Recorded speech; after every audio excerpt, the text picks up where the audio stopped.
Welcome po sa JCC. Okay, welcome.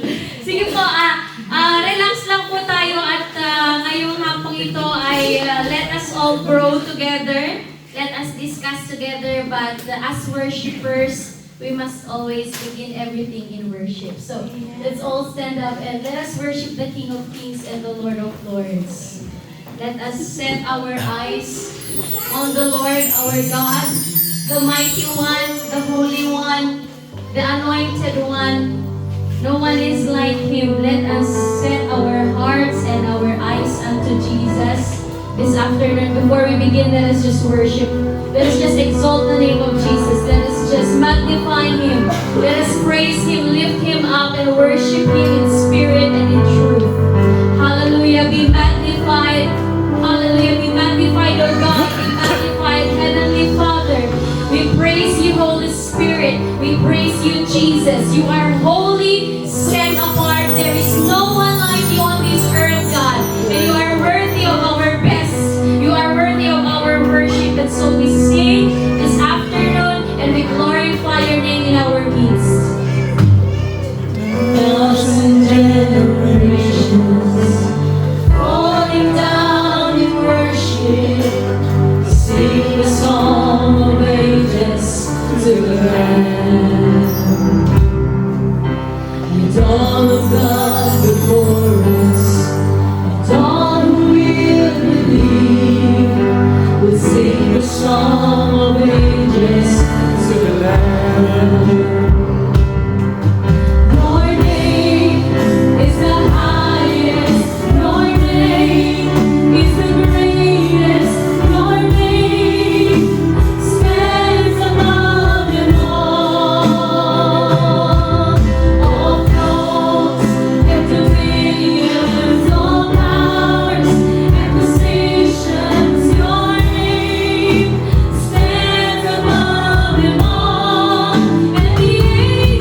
The angels are stopping there and continually singing unto you, God. We are aware of the worship that is happening in the heavens right now, God. And we acknowledge that you are the Lord of Lords. You are the highest of all the highest. You are the King of Kings. Ngayong hapon ito, Panginoon, pinaparangalan namin ang banal mong pangalan. We revere your name. We respect your name, God. You are holy, Lord, and you deserve our best. And Lord, we are here today because we want to grow. We want to become good worshipers. We want to become excellent worshipers. We want to become true worshipers, worshiping you in spirit and in truth, God.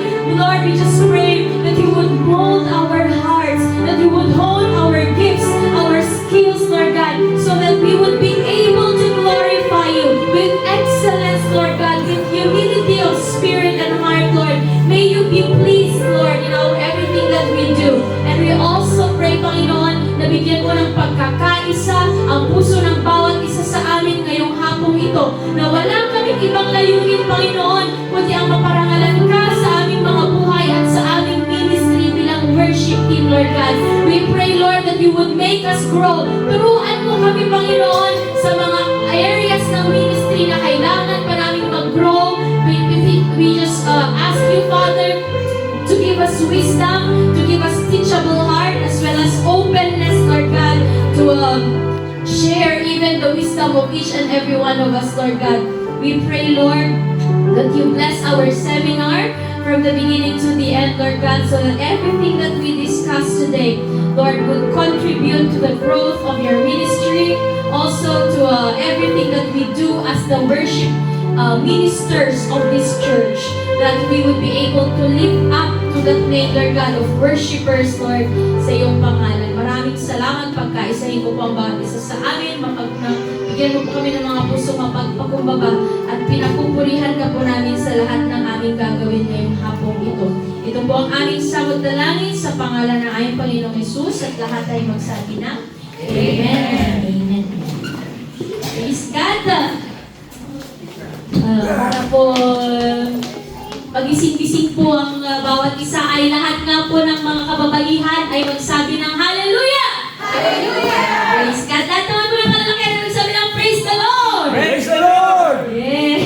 Praise God! Praise God! Okay, so unang-una po sa lahat, maraming salamat sa oras po ninyo ngayong hapong ito. I would like to thank Pastor Roby, your worship director, for this opportunity, as well as Pastor Marcelo and the leaders for allowing us to have this time together to discuss. Okay, so when we say discuss, so hindi po ito preaching na ako lang po ang magsasalita. Bababa po ako mamaya para magsalita po tayong lahat. 4 na oras po tayong magkakasama-sama at we will talk about worship. What is the worship ministry? What do we do? Ano bang ibig sabihin ng worship? Bakit pa natin ginagawa ito? Pag-uusapan natin yung mga technical na aspeto ng isang worship team. To give you context, ako man din po, inaamin ko po na hindi po ako eksperto pagdating sa usaping worship. Hindi naman po ako expert, but I am a passionate worshiper. One of my passions in life, I have 2 passions in serving the Lord. One is missions and another one is worship. So I've been serving in the worship ministry since I was 12, I think, 12 years old when I got involved in the worship ministry. And I've been part of the worship ministry of IAFB for such a long time, and we've been doing seminars as well. So, yung mga i-share ko po sa inyo na mga wisdom ay nanggaling po sa mga pastor din po namin, mga pastor na nakasama din po namin, nanggaling po sa Biblia, yung iba naman po ay nanggaling sa mga training na na-attendan po natin. So, you are also free to share your wisdom and your insights on what we will be discussing today. Dahil ang aim po natin dito ay iisa lamang. Tayo po ay mag-grow dahil ang worship team ang isa sa mga pinaka-important. Lahat ng ministry ng church ay importante. Pero ang worship team ang isa sa mga pinaka-frontline. So, the moment na hindi prepared ang worship ministry, mararamdaman yun pareho ni pastor bilang preacher at congregation na siyang nililid natin to worship. So, as I discuss, we will be discussing first yung theology ng worship para mas maintindihan natin kung ano ba ang worship. At pag-usapan natin yung roles ng worship ministry, yung technical na mga aspeto ng worship ministry at iba pa kung may mga questions po tayo. Nandito po ang ating mga pastor. Dito po si Pastor Marcelo. Nandito po ang mga pastors natin to share to us also their wisdom. Ang worship ministry ay hindi independent kay pastor. Ang worship ministry ay kapartner ni pastor. Kaya tatlong relationship sa loob ng church ang binabantayan palagi ni worship ministry. Una, yung relationship ni worship ministry sa Panginoon. Pangalawa, yung relationship ni worship ministry sa pastor. At yung relationship ni worship ministry sa church. So, lahat ng relationship na yun dapat maayos. Kasi kung merong isang napalya, medyo pilay, hindi maganda yung flow natin as a worship ministry. First of all, next slide po. We will talk about first, very briefly about the theology of worship. Ang worship po, lahat po ba tayo dito ay worship, po ng worship ministry? Sino po dito ang singers? Yay! Talagang tumayo pang praise God. Sino? Praise the Lord. Lahat na po ng singers ay magsabi ng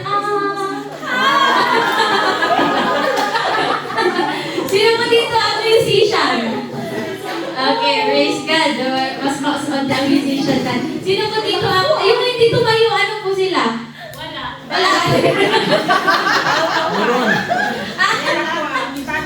Ano po? Lahat ito. Sige po. So, sino dito ang natutuwa siya na parte siya ng worship ministry? Okay. Sino dito ang pinili na maki-join sa worship ministry? Wala naman. Pipilitin.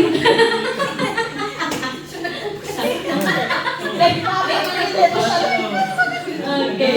Sige. Bakit importante ang worship ministry? Ito. Worship is a ministry of heaven. So if di ko alam kung ano ang sistema po ninyo dito sa loob ng church. Pero I'm sure meron po kayong women's ministry, merong men's ministry, may evangelism, may intercessory ministry, merong kids, merong youth, may missions ministry for sure. Pero ang ministry na mananatili mula lupa hanggang langit ay worship. Dahil pagdating mo sa langit, wala nang evangelism ministry. Sino dito mag-evangelize sa langit? Meron ba? Wala na, di ba? Wala nang mag-mission sa langit. Wala nang youth ministry sa heaven. Hindi na divided. Wala nang women's ministry. Wala nang men's ministry. Pero sa langit, meron pa rin nag-worship. So what you are doing here on earth as worship team is very important. Okay? So, sabihin mo nga sa katabi mo para may interaction tayo. Importante ang ministry natin. Worship is originally a ministry of heaven. Yung ministry ng langit ang worship. So, worship ministry, next slide please. Worship ministry is a combination of skills, devotion, godly character, and knowledge. So, ang worship ministry, hindi po pwedeng puro puso. Dapat may kaakibat din na skill. Ang worship ministry, hindi rin po pwedeng puro skill, pero walang puso. Ang worship ministry, hindi rin po pwedeng skill at puso lang, pero hindi godly character. So, kailangan combination siya na meron kang kakayanan sa musika, meron kang devotion sa ministry na ito, meron kang pag-uugali na kasing ugali ni Jesus. Kasing ugali niyo ba si Jesus? Ay, sos. Medyo ay sos yung ugali, hindi Jesus. Nakaka-ay-sos. Okay. And knowledge. Okay. So, pag-uusapan natin lahat yan. Lahat yan parte ng worship ministries. Sino dito ang may skill? Alam niya na meron siyang skill. Ay, lahat may skill. Okay, lahat. Okay, sige. Ito, sino ang alam niyang devoted siya sa worship ministry? Ay, unti lang po ang nagtaas. Yung iba, hindi pa masyado ba? Ano ba? Sino dito ang may godly character? Yung bang pag nagsasalita ka, narinig nila parang si Jesus ang nagsasalita. Yung kahit sinampal ka, pero yung kabilang mistake. Sino dito ang nakangiti palagi pag nag-greet ng congregation sa loob ng church?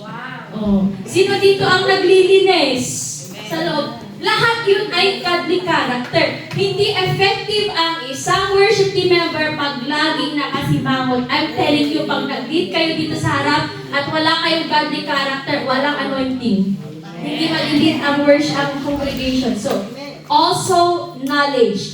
I'm not emphasizing knowledge, but you need to grow also in your musical knowledge. That's very important. Okay, so, may iba't ibang uri ng members ng worship team. Merong tinawag talaga ng Panginoon. Ito, tinawag talaga sila, hindi walang duda. Maliwanag pa sa araw na tinawag sila ng Diyos. Meron namang itinulak ng kasama. Sabi, join ka na sa amin sa SKA doon, laging may kainan. Tinulak ka, pupunta ka na doon sa worship team, nandun yung mga magaganda. May single doon. Nakita mo ba yung tumutugtog ang pogi? Tinulak. Meron namang tinopak. Ano ba? Sige, survey. Sino dito, honestly speaking, sino dito ang tinulak ng kasama na mag-join? Uy? Sino dito ang tinulak ni Pastor? Wala naman, wala. Sino dito ang tinopak lang?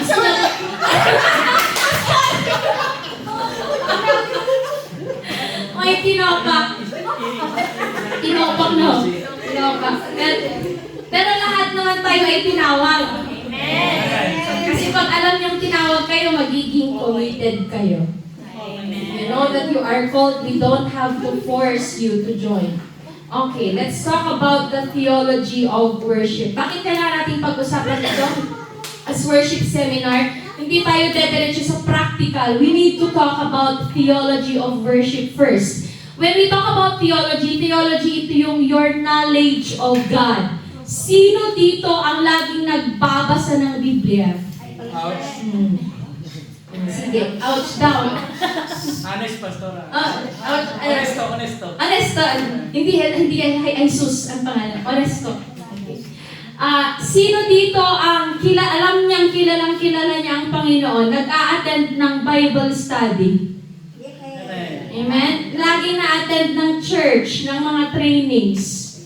Okay. Why is it important for you to have a knowledge of who God is? Di ba baka sasabihin niyo, pang pastor yan, theology na yan, pang pastor lang yan. No! As a worship team, you have to have a good foundation of theology. Bakit? Next slide po please. Your theology will inspire and shape your doxology. Meaning to say, yung lalim ng worship mo, nakasalalay kung gaano kalalim pagkakakilala mo sa Panginoon. Yung taas ng worship mo, yung quality ng worship mo, nakasalalay kung ano ang pagkakakilala mo sa Diyos. So kung mababa, o kung kaya maliit ang pagkakakilala mo sa Panginoon, abay natural na hindi ka mag-e-effort sa worship mo. Pero kung alam mo, dahil malalim ang kaalaman mo sa theology, kung alam mo na ang Panginoon ay hari ng mga hari, Diyos ng mga Diyos, at God of all gods, then you will excel in your worship. You will give Him your best because you have a good foundation of your theology. So your theology will highly inspire and shape your doxology. When we say doxology is giving praise to the Lord, yun ang ibig sabihin ng doxology. So, habang mas malalim ang pagkakakilala sa Panginoon, mas mataas din ang quality ng worship. Do you agree with me on that? ang mga worship team na ayaw mag-effort, ang mga worship team na ayaw magbigay ng kanilang best, ang mga worship team na tinitipid ang worship nila sa Panginoon, malamang hindi malalim ang pagkakakilala nila sa Diyos. Pero kapag kilala mo ang Biblia mo, pag binasa mo ang Biblia mo at alam mo na ang Panginoon ay karapat-dapat ng paburi, mahihiya kang magbigay ng pipitsugin na worship Tama ba? That is why as a worship team, you have to care about your theology, yung pagkakakilala mo sa Panginoon. Theology is the doctrine concerning the worship of God. So, a biblical theology of worship bases its teaching on what the Bible alone says about God. So, ang worship dapat natin para hindi ma-stumble ang congregation. At isa pa sa mga dahilan kung bakit importante na kayo ay nagbabasa ng Biblia, hindi dahil magpapastor kayo, although I pray na marami sa inyo ay eventually ay maglilid din ng mga tao, it's very important, especially song leaders, that you have a good foundation of theology sa panahon natin ngayon dahil hindi lahat ng sumisikat na kanta na worship song ay totoo or tama ang biblical foundation. So once na nagpakanta kayo sa church ng sikat na kanta pero mali-mali yung biblical foundation, palya yun. Dahil you are teaching the congregation a wrong theology through the songs. That is why, especially song leaders, you must always study the Word. You must know the Word so that your theology, your songs will be educational or edifying to the congregation. So, meron bang mga klase or uri ng pagsamba na nire-reject ang Panginoon? Lahat ba ng pagsamba, porket galing sa puso, ay katanggap-tanggap? Sige nga, discuss natin. Lahat ba ng worship, kapag sincere ang heart mo, ay katanggap-tanggap sa Panginoon? Amen. Amen po ba? Sino po dito ang yes? Taas po ang kamay. Sincere ang puso. Yes po, sincere ang puso. Kasi yun ang Okay. tinitignan ng Lord, ang puso. The Lord looks at the heart daw, sabi ni Kuya Amelito. So lahat, yung iba na hindi nagtaas ng kamay. No? No po yung Yes. Ni? Yes na hindi? Okay. So, it's important for us to talk about theology of worship and to have a biblical foundation of your theology of worship because not all forms of worship we see today are biblical and acceptable to God. Believe it or not. Hindi lahat ng sumisikat na mga pamamaraan ng pagsamba sa panahon natin ngayon. Dito sa ating mga Filipino, medyo okay pa eh. Pero sa West kasi, sa Western culture, meron pa silang tinatawag na, ano ba yun, yung grave soaking. Yung humihiga sila doon sa pansyon para i-absorb daw. Hindi ko alam kung ano yun. Hindi ko alam saan nila nakukuha. Pero maganda yung puso nila, maganda yung intensyon nila. Pero hindi lahat ng ginagawa ng tao na pagsamba ay tama. Kasi tignan po ninyo ito. If you have a sincere heart to worship, but you are worshiping the wrong God, and you are giving the wrong offering, it's still not good. Tignan, ito po. Example, nakalive po ba tayo? Hindi. Example ang mga, ano po? Nakarecord lang sa Nakarecord. hindi tayo nakalive. Okay, sige. So, example, ang mga M. Hindi ba at ibibigay pa nga nila ang buhay nila para sa Diyos nila? At di sincere naman ang puso nila, di ba? Pero mali ang Diyos at mali ang ibinibigay na panamba sa kanilang Panginoon. So, in the eyes of God, that is still unacceptable because they're offering it to the wrong God and they're offering the wrong offering. So, in that case, that is the false religion. It's not acceptable. Meron ding, tama naman ang Panginoon. Next slide, please. Right God, but wrong heart and wrong offering. Ang sinasamba mo, ang ating Panginoong Hesukristo, pero mali ang puso at mali ang ginagawang pagsamba. Sa Diyos natin, nakaalay ang pagsamba mo. Pero yung puso mo, may bitterness, hindi sincere yung pagsamba mo, at medyo offensive yung worship mo. Lalo-lalo na kapag mag-worship tayo, pero murmur naman tayo ng murmur. Yung heart naman natin, galit na galit sa Panginoon. So, in that case, tama ang Diyos na sinasamba mo, pero mali ang puso at mali ang offering, in that case, it's still not acceptable to the Lord.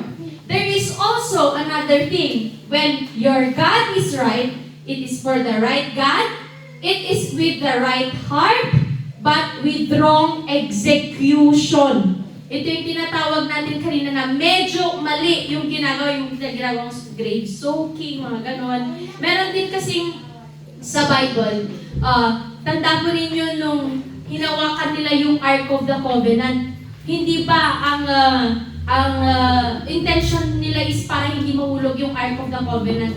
Pero ayaw ng Panginoon na hawakan nila yun dahil madumi ang kanilang mga kamay. So tama ang puso. Gusto lang nilang wag madumihan yung Ark of the Covenant. Tama din ang Panginoon na sinasamba. Pero hindi nila sinunod yung alituntunin ng Panginoon kung paano dapat ang sumamba. Kaya namatay, death ang naging kabayaran ng improper worship. So in that case, it is still not acceptable to the Lord. But the most acceptable form of worship is when you are offering it to the right God, which is the Lord Jesus Christ. You are offering your worship with the right heart, tama ang puso, and you are offering the right worship, tama ang pagsamba. Yun yung goal natin as a worship team na dapat tama yung tatlong yun para maging acceptable ang pagsamba natin sa Panginoon. Meron ba yung mga worship na inaayawan ng ating Panginoon is yung worship without obedience. So it is possible for you to be serving in the worship ministry. It is possible for you to be singing the songs and playing the songs, but you are disobedient to the Lord. Hanggang dun lang yung obedience mo, hanggang pagpapagamit lang sa worship team. Hindi pa rin yun. Hindi yun yung gusto ng Panginoon eh. Hindi yun kaaya-aya sa Panginoon eh. Hindi yung kanta mo ang gusto ng Panginoon eh. Kumanta ka o hindi, sinasamba ng kalangitan ng Diyos. Kumanta at tumugtog tayo o hindi, sinasamba ng buong kalawakan ng Panginoon. Ang goal natin dito, tama at sumusunod tayo sa Kanya.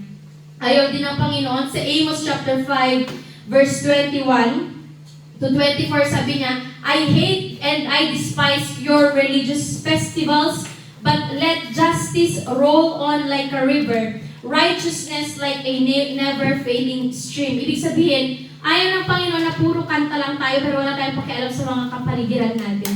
Ayaw ng Panginoon ng worship team na active lang sa music, pero walang pakialam sa mga nangangailangan, walang pakialam sa mga kaluluwa.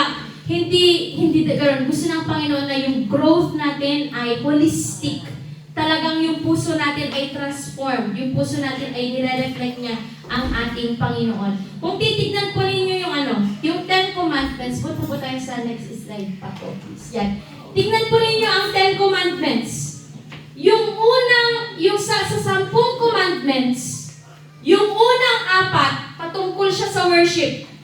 You shall have no other gods before me, sabi ng Panginoon. You shall not make idols.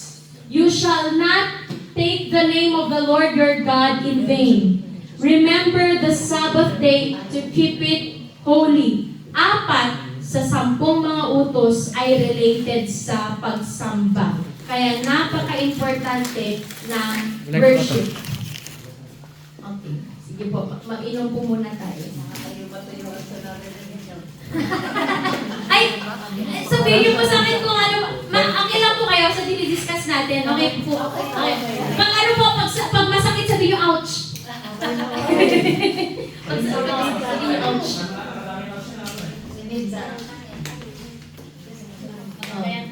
Alam niyo po ba na ito, honest take, sa honest take po natin dito sa church, mas natatandaan kadalasan ng congregation yung pinapakanta ng worship team kaysa sa preaching ng pastor. Ganon ka-importante ang role ng worship team. So, kung hindi malalim ang theology ng pinapakanta natin, hindi din sila lalalim masyado. Kasi mas natatandaan nila yung pinapakanta ninyo kaysa sa 1 week na prepare ni pastor, pinagpuyatan na i-preach. Minsan, mas natatandaan pa nila yung Days of Elijah kaysa dun sa 1 week na pinagpuyatan ni pastor na i-prepare na preaching. Ganon ka-importante ang worship team. So, what is the biblical theology of worship and what does it look like in the context of today's church, particularly in the worship ministry. Let us first define. Worship is not a music genre. Ang worship ay hindi siya about music genre. Na, mag-worship, hindi pag sinabi mo, tara worship tayo, di ba pumapasok sa isip natin, kakanta tayo. O kaya, pag sasabihin natin na, yung isa pa is, worship is not the slow part. Di ba, may ganun na concept minsan ng mga mananampalataya na, tara praise, praise na, dahil yung fast daw na, tapos, worship na, dahil slow na yung hindi na niya ibig sabihin na worship. Worship is not a music genre. It's not even the slow part. But next slide, please. We need to reiterate that it is a misconception about worship because if the worship team considers their worship to be music and only a portion of the Sunday service or gathering, they will be focused only on performing a specific task, playing an instrument or singing a song, rather than living out a lifestyle of worship. Kasi kung ang idea natin ng worship ay tungkol lang sa musika, pitigil na yung ministry natin pagtapos na tayong tumugtog at saka kumanta. Dito nangyayari minsan yung dahil tapos na ang praise and worship, nandun na sa labas yung worship team, nagsi-CR na kung ano ang kumakain. Kasi tapos na yung ministry na. Hindi, ito mga sinasabi ko po ay, alam ko kasi, ganito din po kami. Di ba? Kasi akala ng music team, yun lang yung ministry nila. Pero actually, you are ministers. If you are part of the worship team, minister kayo buong service. Nagsashine kayo, nasa frontline kayo buong service. Hindi lang sa praise and worship, hindi lang sa victory song, hindi lang sa offering. Dapat nagmi-minister kayo the entire worship service. If music is worship, then it means that worship is over when the singing ends. Ito yung misconception eh. Minsan dahil akala natin ang worship ay patungkol sa kanta, akala natin tapos na ang worship pag tumigil na tayo sa pagkanta. So, when the musical instruments are hidden in the closet, music is an expression of worship. But music is not the definition of worship. Ang music, isa lang sa mga pamamaraan natin sa pagsamba sa Panginoon. Pero music, hindi yun ang totoo, ang iisang ginagawa ng pananamba. So, ito, in order para mas maging anointed pa, para mas maging effective pa, para mas maging nakaka-bless pa ang isang worship team, matuto tayong magsamba sa Panginoon through offering, because giving is also worship. Matuto tayong magsamba sa Panginoon through prayer and fasting. So, ibig sabihin, nakikisali tayo sa mga prayer meeting. Matuto tayong magsamba sa Panginoon as a lifestyle. Hindi natin napepeke ang anointing. Hindi natin pwedeng pekehin yun. Hindi natin pwedeng gayahin. Walang nagagaya na anointing. Walang, tatawa ko kay Ate Karina. Yung joke ni Ate Glory to God lang, pero yung joke ni Ate Karina is, alika dito para pag tayo mga mahawaan ako ng anointing. How I wish na nakakahawa ang anointing. Dapat tabi na ako ng tabi nun sa pastor ko para makuha ko yung anointing niya eh. Pero hindi na itra-transfer ang anointing ng ganun-ganun. Kailangan na ma-develop natin ang lifestyle of worship. It's not just a Sunday service ministry. Okay. Ano na tayo, para hindi tayo masyadong matagalan dito, wag na natin i-discuss yung Levitical worship. Let's not discuss that. Let's do one. Okay. Worship. Ang salitang worship, next slide po please. Next slide pa. Next slide pa po. Sige po. Iiwan ko na lang po yung slides ko dito just in case. Sige pa po. Just in case na, ayan. Just in case na may time pa po kayo mag-review, kung gusto niyo po iwan ko po yung slides ko. So, music is a tool, but it's not the real definition of worship. Next slide please. Hindi ko pala nilagyan. Before we pursue anointing and power, we must pursue intimacy with God and the molding of our character. Bago natin i-desire ang anointing. Ito po, this is testimony ko lang po. Napakarami ko na pong nakita na mga worshipers na alam niyo po, kakanta pa lang sila. May mga napapagaling. May mga gumagaling na mga sakit. Maglilid pa lang sila ng worship. May mga nag-i-speak in tongues na. Ito ay hindi dahil sa kanila, kundi dahil sa Panginoon. Pero totoo, hanggang sa panahon natin ngayon, na merong mga anointed talaga na mga worshipers. So, paano ba maging ganon? Kasi sabi dito, we must pursue intimacy with God and molding of our character because the worship ministry is prone to traps like pride, ego, selfish motives, and desire for spotlight. Kaya bago mag-join sa worship ministry, kailangan dumaan sa magandang discipleship. Dahil, napaka-tempting kapag nasa worship, lalo na pag magaling ka. Lalo na kapag magaling ka sa tugtugan, o kaya magaling ka magandang boses mo, lagi kang a-appreciated ng mga tao. Very prone ang worship ministry na ma-fall sa pride. Ma-fall sila sa ego or mga desire for spotlight. So, yun yung mga pitfalls na iniiwasan natin. Kaya importante na mayroon tayong intimacy sa Panginoon. Worship comes from the two English words. Next slide please. Worship comes from two English words na worth plus ship. Worth plus ship, meaning worship, ibig sabihin, ascribing worth unto God. Okay. So, ganito po.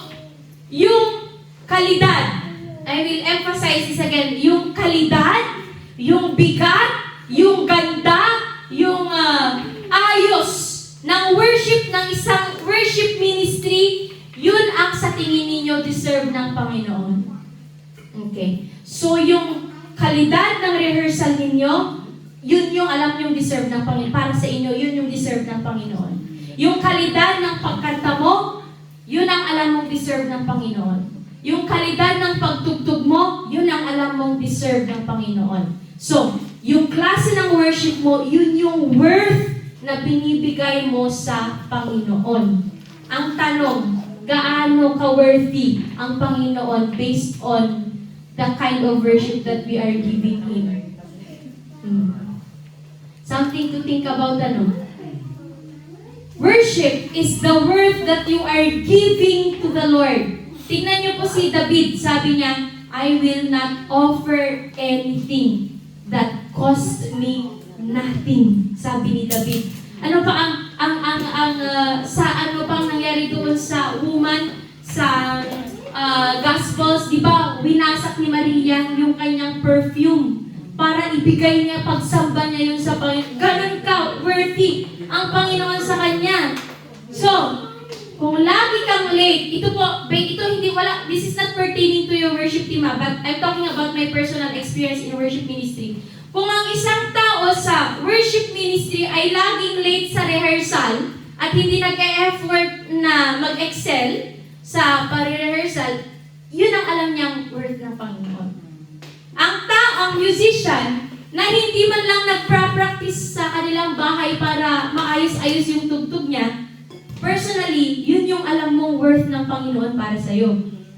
Yung singer na hindi nagpa-practice para mag-improve, yun yung alam niya na karapat-dapat ang Panginoon. So, as we are going on today, i-evaluate na natin sa part natin sa worship ministry, sa binibigay natin na service sa Panginoon. Ano yung worth ng Panginoon based on our service?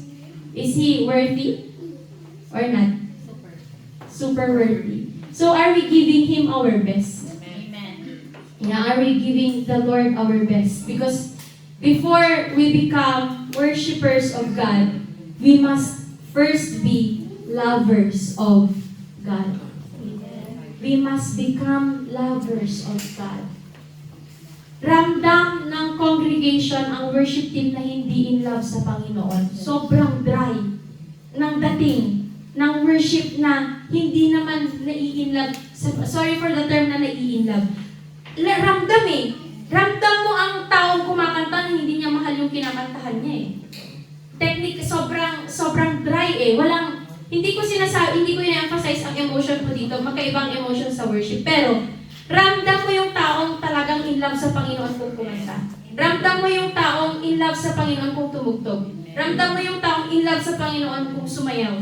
Hindi yun napepeke. So, the more in love you are, and the more intimate you are with the Lord, the more effective you are as a worship team. Dito, bumabalik tayo sa discussion natin kanina na dapat malalim ang pagkakakilala natin sa Panginoon. Kasi kung di natin siya kilala, hindi tayo mai-inlove sa Kanya eh. Pero alam niyo, habang binabasa po ninyo ang Biblia, mas lalo kayong lumalalim, mas lalo kang mai-inlove sa Panginoon. Amen. As in, pag natutunan po nating talagang basahin ng buong puso ang Biblia, hindi mo maiiwasang ma-inlove sa Panginoon eh. Mai-inlove ka talaga sa Panginoon. Kaya importante na may intimacy tayo with the Lord. In John chapter 4, verse 23 to 24, sabi ng ating Panginoong Jesus, "But the time is coming, indeed, it's here now, when true worshipers will worship the Father in spirit and in truth. The Father is looking for those who will worship Him that way. For God is spirit, so those who worship Him must worship in spirit and in truth."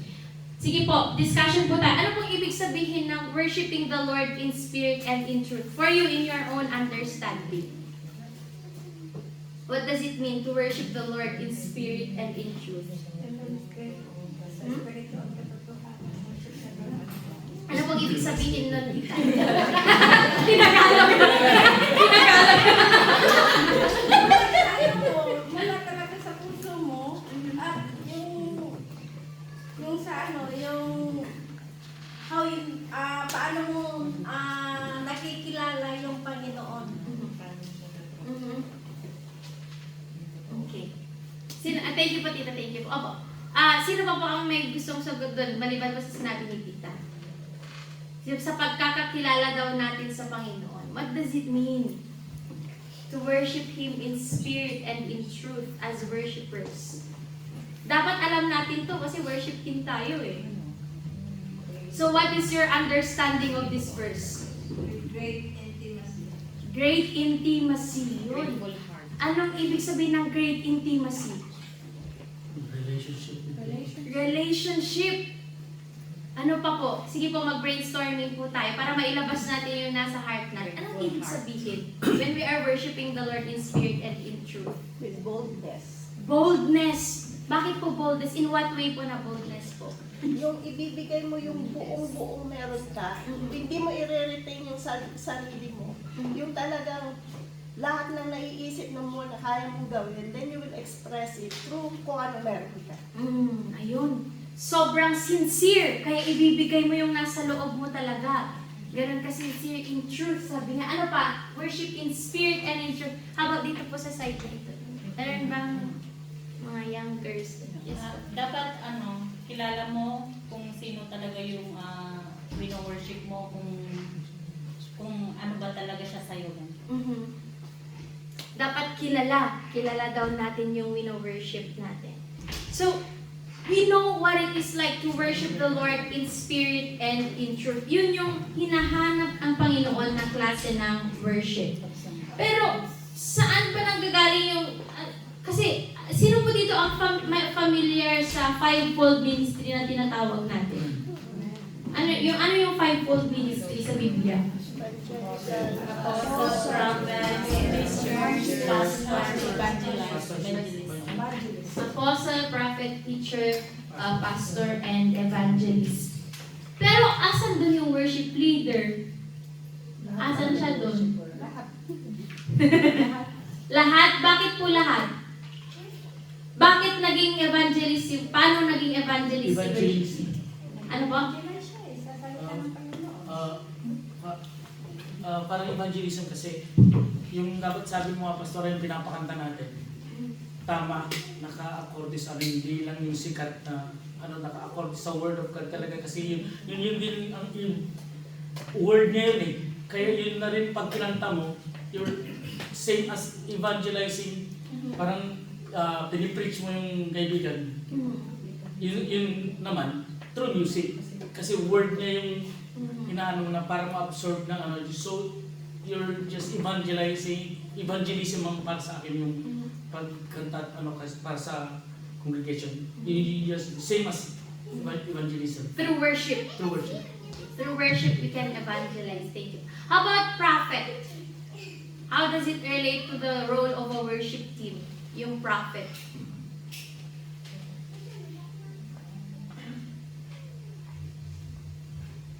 Have you ever heard of prophetic worship? Ano ba yung prophetic worship? What is prophetic worship?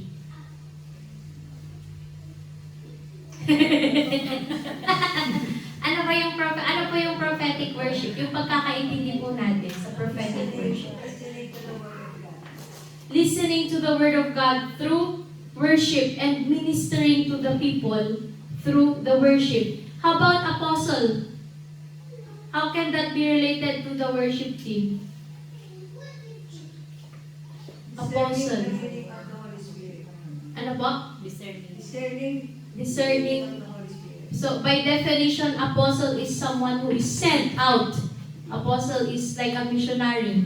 They are sent out. So, you are going out to the people, to the lost as a worshiper. How about the teacher? Paano naging teacher ang worship team? You are giving information about God through the songs that you are singing. Yun nga sinabi natin kanina, mas naaalala pa nila yung kinakanta po natin kaysa sa preaching or sa teaching minsan. Ganon ka-importante ang role ng worship ministry. Dalawa ang mini-minister ng worship team when you are doing your ministry. One is your vertical worship. Yun yung sumasamba kayo sa Panginoon. At pangalawa, yung horizontal worship, you are ministering to the people. Hindi pwedeng maghiwalay yung dalawang yun kapag nasa worship ministry ka. Dapat na nagsasabay palagi na nag-worship ka pataas, at the same time nag-minister ka sa mga tao. The worship ministry unto a church is primarily a leadership ministry. Lahat ng mga worship team members, in one way or another, you are a leader. You are functioning as a leader. Meron kayong pinaka-main na leader, but you are functioning as a leader unto yourself and unto people. You are leading them to worship. So, ang goal ay... Patalas na naantok na po kayo. Kita ko kasi mga patalas niya. Naantok na. Baka pwede na mag-post mamaya. Meron pa tayong 3 oras na po. So, if you want your church to be passionate in worship, next slide po please. If you want your church to be passionate, next slide pa. Ayan, sige pa po. Sige pa po. Ayan. If we want as a worship team for our church to be passionate in worship, expose them to the greatness of God. Alam niyo po, kadalasan nahihirapan ang worship team na i-lead ang congregation kasi yung congregation mismo hindi in love sa Panginoon. Hindi excited mag-worship. May mga congregation na hindi mo kailangan pilitin eh. Patayo ka pa lang, tumatayo na din sila. Mas malakas pa nga ang kanta nila sa'yo. May mga congregation na gano'n. Sana all. Sana all. Meron po kaming member sa Napoli, share ko lang po. Meron po kaming member sa church namin. Pagkakantahin na namin yung Because He Lives. Kahit nasa likod po siya, naka-microphone kami, ang lalakas ng speaker namin. Yung kanta niya, talaga, ang lakas-lakas. Siya yung umaapaw yung boses niya. So, ang congregation na in lang sa Panginoon, hindi mo kailangan piliting kumanta. Hindi mo pinipilit. Kaya kung gusto po natin ng gano'n, i-expose po ninyo sila sa kadakilaan ng Panginoon. Now, why am I talking about this? Kasi, meron pong sometimes, ang pitfall sa worship team. Yung mga pinapakanta nating mga kanta kasi minsan, masyadong personal. Hindi siya nakafocus sa kung sino talaga ang Panginoon. If you know what I mean? Na minsan, lagi yung kanta natin, kinakantahan na nga natin Panginoon, tungkol sa atin yung kanta yung kinakanta natin. Love song. Hindi sila, alam mo yung best na ma-amaze sila sa Panginoon, na-amaze sila sa'yo. Kasi tungkol sa'yo yung kinakanta mo. So, if we want the congregation to really join us in worship, we must make them fall in love with the Lord. We must sing songs that are about God, not about us. It is okay to sing songs na personal, yung bang, I am who you say I am, yung mga ganon. Pwede kang magpakanta ng ganon na tungkol sa, you save me, you love me, okay, you can talk about that. But, never neglect yung importance na yung Lord na ang kinakausap mo, tungkol sa Kanya yung sinasabi mo na, how great is our God, the splendor of the King, holy forever. Tungkol sa Kanya, the less na nakafocus sila sa sarili nila, the more na nakafocus sila sa Panginoon, the more na hindi nyo sila kailangang pilitin na kumanta. Yun yung ito nahihirapan ang worship team minsan. At ito, sa atin din na mga worship team, kaya din minsan hindi makasunod ang congregation sa atin kasi tayo mismo na worship team, hindi tayo in love sa Panginoon. Oo, seryoso. Halata mo yung taong worship team na in love sa Panginoon. Kakanta pa lang sila ng, ano ba yung mga sikat na kanta ngayon, Holy Forever. Kapag kinanta mo yung Holy Forever, tapos ang pagkanta mo ay, and the angels cry. Oh, di ba? Worship, in love pa yun sa Panginoon? Di ba parang yung congregation mismo, hindi mo nahihikaya na kumanta dahil ikaw mismo, hindi ka naman nag-i-in love sa kinakantahan mo. Pero kung in love ka sa Panginoon, if you are talking about the holiness of God, you worship with holiness. And the angels cry, oh, in love. You can hear it. Hindi ko alam kung paano i-explain po, hindi po ako expert dito. But you can discern someone who is really in love with the Lord. And the more in love you are, the more effective you are as a worship team. Kailangan na de-develop natin, kaya ine-emphasize natin ang intimacy sa worship team. Doon magmumula yung excellence ninyo as a worship team. Ang worship team na in love sa Panginoon, hindi mo yan pinipilit na practice. Ang worship team na talagang love na love niya ang Panginoon. Alas 4 yung practice, alas 3 pa lang, andito na yan, tumutugtog ng gitara niya, ng keyboard niya. Yung taong in love sa Panginoon, magpapakanta yan ng I give myself away, talagang todo bigay eh. Hindi mo pinipilit eh. Ramdam mo yung taong pilit na pilit at yung taong totoong in love. So, ang goal natin, we have an intimacy with God so that we can lead the congregation to worship more effectively. Okay, so, yun po yung introduction natin sa basics lang natin. Ito po ay very vast kasi itong mga topic natin. So, yung mga pwede lang natin na i-share for now, yung pag-uusapan natin. And then we can discuss total